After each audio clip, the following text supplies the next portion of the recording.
Can I record it? Because just in case it's something good comes out. I don't know. It's a test. Background set up. That's okay. See, this is bro, and this is my bedroom. Don't you like my bed? Isn't it cute? It's so cute. I like the I like it sunflowers. because it's like, thank you. I love sunflowers. I like it because it like looks to me like Italian. So yeah, my background, I usually bring my picture down. I clear all this off. I usually have incense. I put some crystals down, like stuff like that. Yeah, Just for whatever my you like. It's super cute. Well, not now, but yeah. Is this enough lighting? yeah. The universe, like when they push you to do something, like even if you don't listen, it will happen to you. Like I'm Nice. serious. So when I left my job, I took 10 years off from being an X-ray tech. Okay. Mhm. And I studied my ass off to like repass my boards and get back into the field because, well, I went through like a whole bunch of shit, which I'll tell you all about one day because we're friends now and that's what we do. Um, so anyway, I got this push and I was told like by my guides, my main guide is Eric, because we've had such a friendship over the last like decade. So Mhm. he's seen me go through a lot of stuff and guided me through a lot of stuff and helped me actually develop my like mediumship and teaching me what it is and how it Mhm. works and how it feels and everything. And so he told me, he was like, well, you're going to be there for about a year. And Mhm. I was like, no, I'm not. I was like, I'm not. Like, I'm a single mother. I don't get child support. Like, I need this income and I work my ass off to get my X-ray tech license again. Like, obvious. And like, I didn't think that I was going to do this full time. There was not even a thought process of that. I mean, come on. It's like when you're a teenager, it's like, what do I want to be when I grow up? It's like, Yeah. be a vet. I want to be a nurse. I want to be, I don't know, a freaking carpenter. No, I don't use hammers and nails, dude. Like I'm like lightning. I can't strike the same place twice with a hammer. It's bad. I'm really ADHD. Okay. I have my own issues with staying focused. Okay. So I pre-apologize. It's never because I'm trying to That's be rude. fine. It's because my thoughts are like it takes a lot for me to on a normal day without Yeah. channeling. Actually, when I'm channeling, I'm way better. Oh, nice. Well, Paula's ADHD, so I'm used to it. Hey, we all have a touch of it. You might too. You just don't know it yet. I'm autistic, so I have a touch and a half. Freaking hair, dude. Sorry. You want to take it down? Notice, but have you seen it down? Do you know what my hair looks like down? I'm I gonna want to show see you. it down. I'm like not even kidding. I love long hair so much. I know your hair's really long too. Yeah. I keep it up in clippies at night so that way, but it doesn't help all the time. Oh my God, I'm in love. Can That's fine. you just never put it up again? Yeah, I actually don't. I like when I do YouTube, I actually wear my hair down a lot, but It's like working in the beautiful. medical field, thank you. Working in the medical field, I needed to keep it. Mm. Um, I needed to keep it down. So I wear this necklace all the time now because my stepdaughter, who was only 20, just passed away like in March of an overdose. Gosh, yeah. You So that was mentioned her. that. And it sucks because she was really into tarot and things, but like because her dad and I separated, I was Mhm. never married, by the way, like, but I still call her my Yeah. stepdaughter. It's my son's sister. Yeah. And there's the age gap between them. But I just never got a chance to like teach her this stuff. Fixing my boobs, sorry. It's okay. I never got a chance to teach her this stuff. And like I wish I could have because she comes through and she communicates with me so beautifully. And she was so Wow. excited to communicate with me as soon as she passed. And it's the That's weirdest thing that awesome. happens to me is that when spirits communicate with me, right? Mhm. Like I can get communication with them right away before they have their life review and before they have their funeral. Then what happens, and I don't know why this is, I can't figure this out. I hope the answer comes to me at some point from my Mhm. guides, but once they have their funeral, I don't hear from them for a while. Interesting. Yeah, it's like there's this space of time that I Mhm. don't hear from them, and then all of a sudden they pop up again. I have a theory. Maybe they're like exploring the afterlife and they're so excited to be back there that they don't really want to interact with humans anymore. And then, they take their time and then they come back. I don't know. My theory is that they need the separation. from the humanism to the, like, because when you cross over, what spirits have told me is that they're greeted by their loved ones, like in Eric's book, and Eric has explained like the whole process of him crossing over, and Dakota told me her whole process of crossing over and what that was like. They go through kind of like a spiritual car wash. And Wow. they quite literally, like, they get to the most essence of them, and then they go through classes. They go to school, and Wow. yeah, they have their like, they have special guides that is their job in heaven, and they chose that. They were earth people, and also higher beings that were never earth people that teach them and go through their traumas and go through their, guilt, work with them. What did you learn this lifetime? What Wow. did you do wrong and why? Okay, let's talk about this. You know what I mean? And it's really Yeah. like a therapy for them, for, you know what I mean, for like relearning, and Yeah. then and when they go through their life review, it's like the Bible. My dad was a Baptist minister, so I was brought up to believe, like, or I was told, and then in the Bible, it's like, God's going to judge you now. You're going to stand before him on judgment day, and you are going to be judged. So you better not have soda before bed. It doesn't work that way. It's more you judge yourself. So, but even then, it's out of the most loving, light way. So you have like a 360 in a very comfortable spot. So my friend Ryan Andrega, when he passed, what I envisioned and what I saw was him sitting in his childhood living room, watching on TV his whole life play out with a old photo album in front of him. And so he was in a comfortable spot where he felt safe, and he was able to replay out the aspects of his life. But you don't just you don't just go through your own thoughts. You go through what other people were thinking and how you affected them, because it's not just about you, like, it's about us as a whole, Yeah. so it's like what other people learned and how they took that information and how they reacted, and then that ripple effect You know of why? like, You know why I'm laughing? Sorry, can I say something? what? Because Yeah. it rings so true to me. Because when my dad passed away about a year ago, I'm I sorry. it's okay. I was not in good terms with him anyway. When he was alive, he was not very good. But I felt that My heart spiritually we're like similar. really connected, you know? And after he passed, I felt him so much more than when he was alive. It's like I had the dad back that I never had. And it was like a whole grieving process. But in the end, I feel like I have a stronger relationship with him now than I did when he was alive. Just so you know, he agrees with you. Um, I'm getting this big bumps right now. That's okay. It had more to do with his self-esteem. Mm-hmm. It had to do with his own insecurities. It had to do with him afraid of messing up, but like messing up. It had to do with Big time. judgment. It had to do with judgment. It had to do with his own insecurities and his own vulnerability. His transition was very different than a lot of people, because Really? like, yeah, because okay, so when you're an atheist, Mm-hmm. okay, like what happens when you pass is like, you're right, there's nothing, right? You're Mm-hmm. in darkness, you're in solitude, because that's where you want to be and that's what you expect. And then all of a sudden you have a thought. Like after a little while, there'll be a thought. And then it was like, whoa, I- I'm not here. Wait a second. I heard myself again. I'm still Mm-hmm. here. You know what I mean?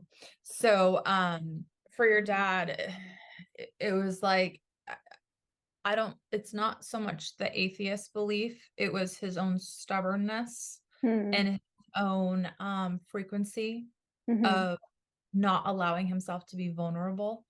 Right, And because I was gonna say he was not an atheist. Like he believed in God very truly, but at the same time, he was such a low, dense human, that Yeah. transition couldn't have been easy. It at wasn't all. easy because it was very, it wasn't painful. Mhm. It's just more like he was right. He knows what he does. He knows what he's saying. Mhm. And like, there's nobody, no angel could just step in and be like, oh, let's go to the field of flowers. Yeah. Yeah. Nope. Yeah. It was like he left, but he was still very like earthbound in a way for Mhm. a minute. But then he actually had some very comforting, his mother actually crossed over Mhm. before him. So I should have asked that as a question. I'm sorry, but I just know. No, that's okay. She did. Um, and she greeted him, Mhm. um, and talked to him. And I think that nobody could talk to him like his mom. Mm. And so and his dad is crossed too. Yeah. Okay, thanks for confirming that. Because his dad didn't show up right away because a lot of his traumas were his dad. Mhm. A lot of the issues he had were because of the relationship with his dad. So it wasn't like his dad could have come forward first because that wouldn't have been what he needed to feel comfort to Mhm. be able to allow himself to like transition and move on. Does that make sense? Yeah. Yeah. Okay. So he's saying he truly believed in an afterlife Mhm. and he truly loved you. Mhm. It's more the way that he went about it. He didn't love himself.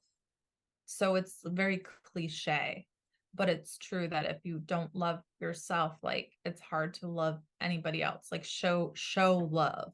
Yeah. Um Everybody has, Hurt people, right? yeah, like it's like in a relationship with a, you know, anybody, like everybody has their own love language, and Yeah. part of any relationship, whether it's a friendship or an intimacy, is really like learning how to work with that love language, because not everybody's is the same, and the peoples that are the exact same, they still have issues, you know what I mean?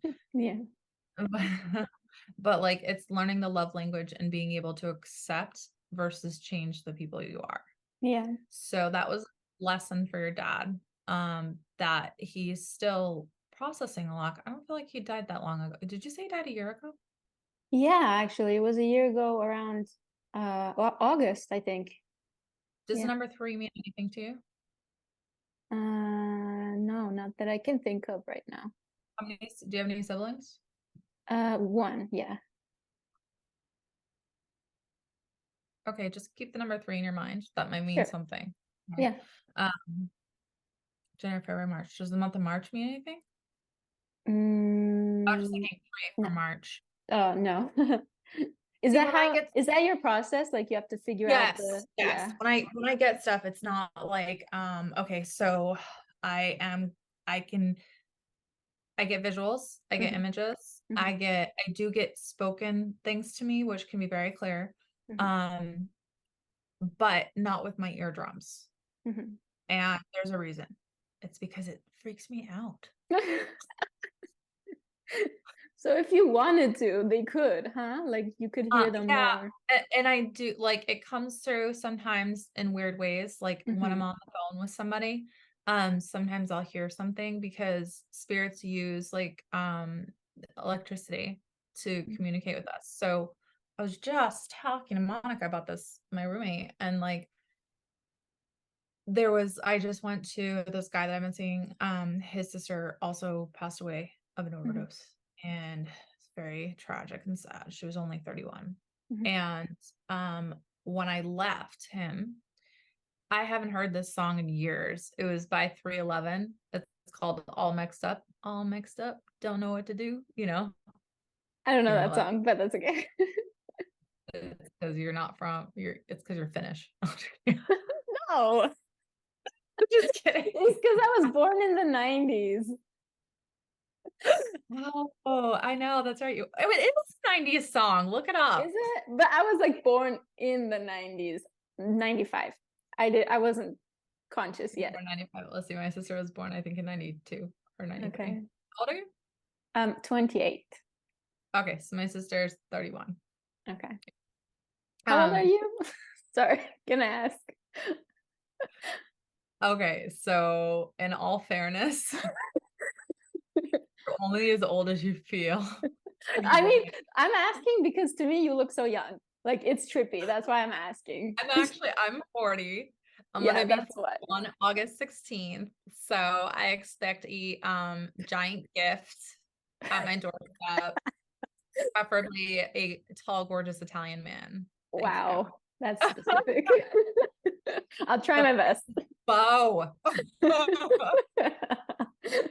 um, yeah. Oh, bow would be Do you great. want I'm my just brother? I'll send him to you. No, wait, he's younger than me. That's too young for you. Never mind. wait a second though.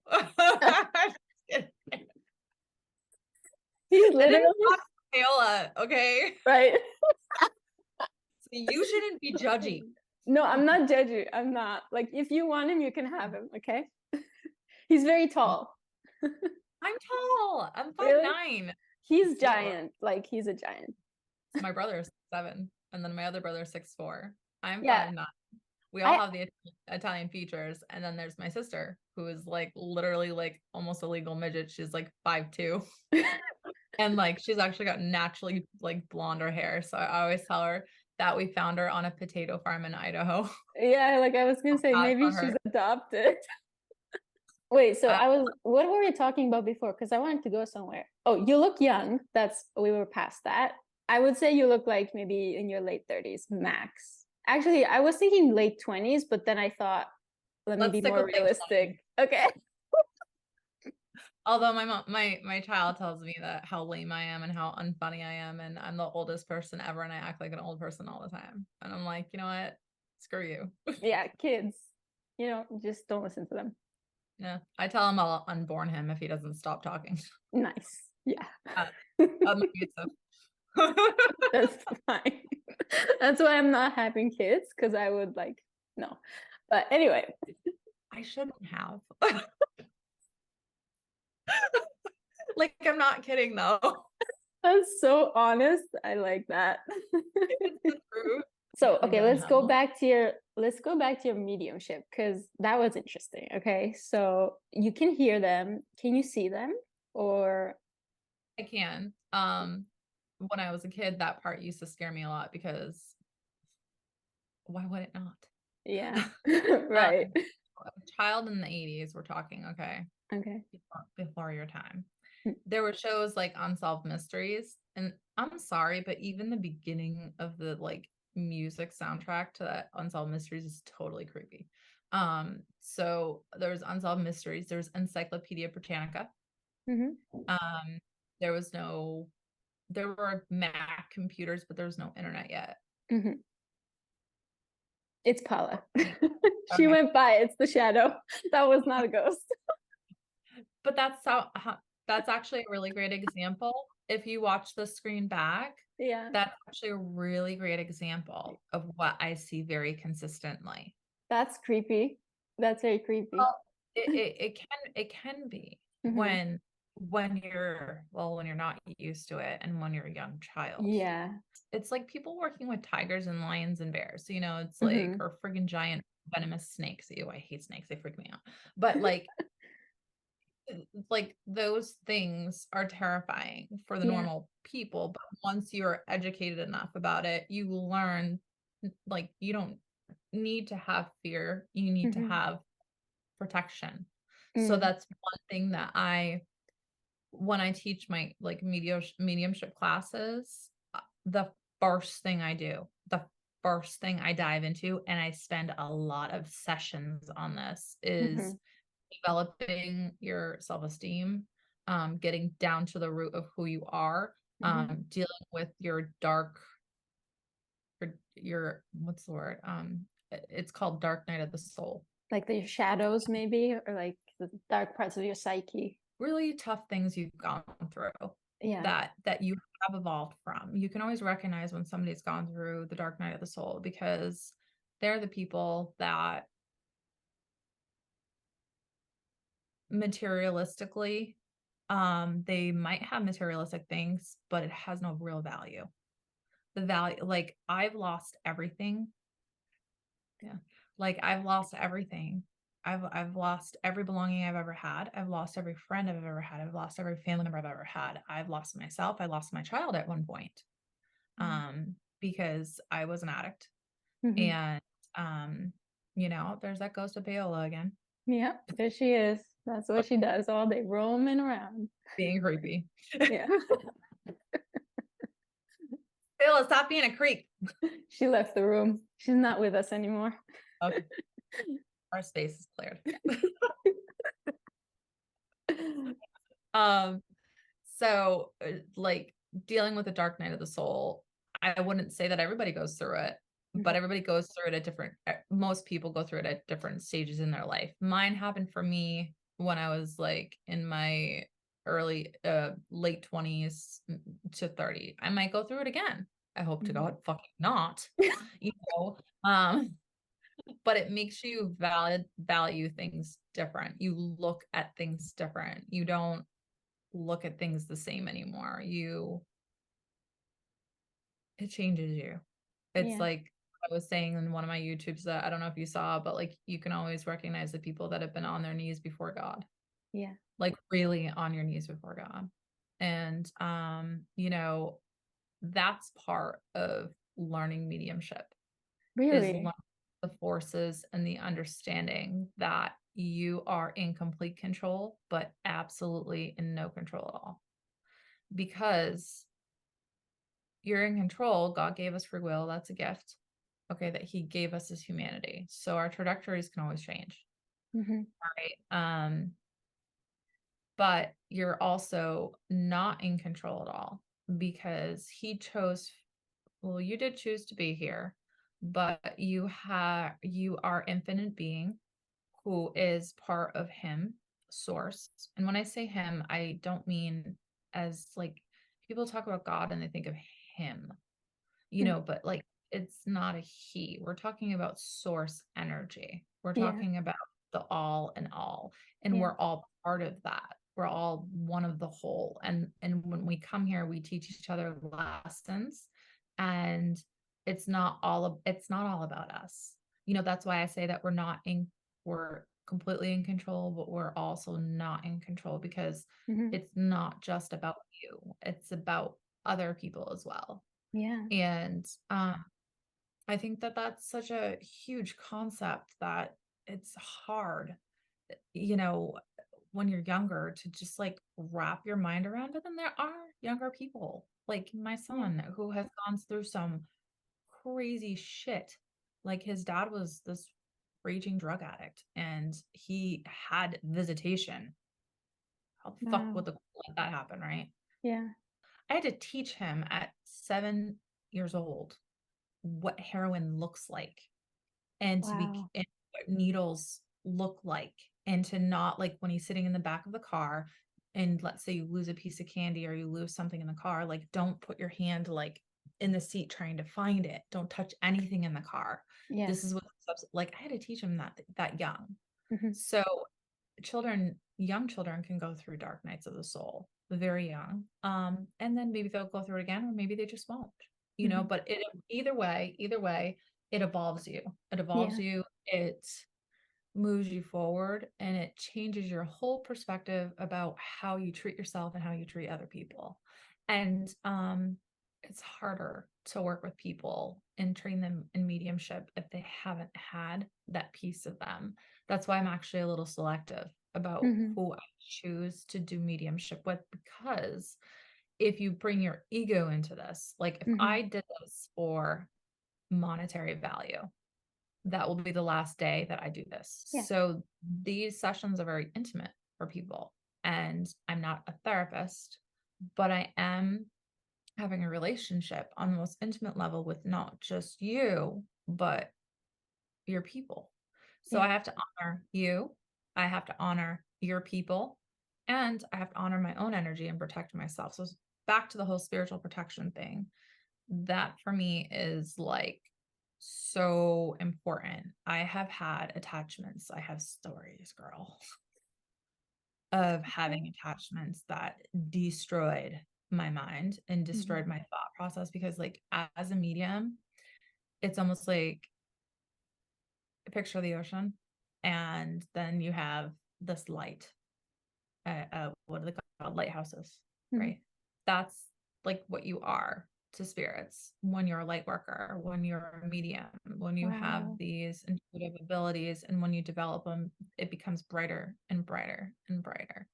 So having spiritual protection comes along with learning to develop your spiritual boundaries. I want to be able to sleep at night. Yeah. When I was when I was a kid, like I used to get touched by spirits. Like Oh they God. I always had a habit of like going like this with my hair or tugging at my ear Yeah. or just like touching my leg. My ex-boyfriend, I almost gave him a black eye once and almost threw myself out of bed because like this is when I first started really developing my mediumship and doing more readings, and I was getting touched. One time I actually had my arms were up like this and I was sleeping and Mhm. something grabbed my arm like that. Oh God. Yeah.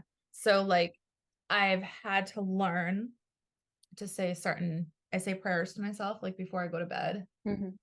Helps me fall right to sleep every time, which is so awesome. I always say Archangel above me, Archangel Michael above me, Archangel Raphael below me, help me sleep. Yeah. And then I envision a purple shield of protection around me. And then I always also do that for my son. And I do that for my pets. And I do that for the people I care about. If I'm mad at somebody, I won't do it for them though. That's good. I'm serious. Yeah. When I was young, I was actually having like very demonic dreams and like consistent nightmares. And my dad was the one who took me to the spiritual healer who said that, you know, I was being targeted by these dark entities. So he did some kind of, I don't know, witch work, whatever they Foonism. do. Foonism. Yeah. And I guess it fixed me because I didn't have like those kind of dreams anymore. At least not as often. So dreams are kind of like an interesting thing because that is like when you're asleep, you're actually like 3 feet above your body. So Really? right, like the human, yeah, we have like the human realm, and then Yeah. and what happens is our soul lifts out of our body once we get into REM sleep. Yeah. Okay, I feel that's like when we. I'm way out though. Like I feel like I'm out. Which brings me to which brings me to my next topic, which Okay. is astral projection. Oh, okay. So when you come out of your body, you can go way out. Like that is I've allowed myself I've had to train myself Yeah. because like out of curiosity, I'll be like, okay, let's see where I can go and what I'm doing. You know, Nice. most of the time it's floating a lot around my room, around my space, and it is like the weirdest feeling ever. I've developed like the first time I did it was in meditation. Yeah. I got I don't know if I'm easily hit. I must be easily hypnotized. I must be, but I feel like like we could do an entire episode on lucid dreaming or like leaving your body and how to do we that. should. Yeah. We should. Yeah. There's this thing I'm seeing here, like time left. I think I have to upgrade my Zoom to like go past 40 minutes. So I'm gonna do that so we can like not disrupt it next time we do this because That I costs like the money and I flow. don't like that costs money and no one should have to do that though. We can stop it and restart it and then just like edit them together. Okay, yeah, let's do But that.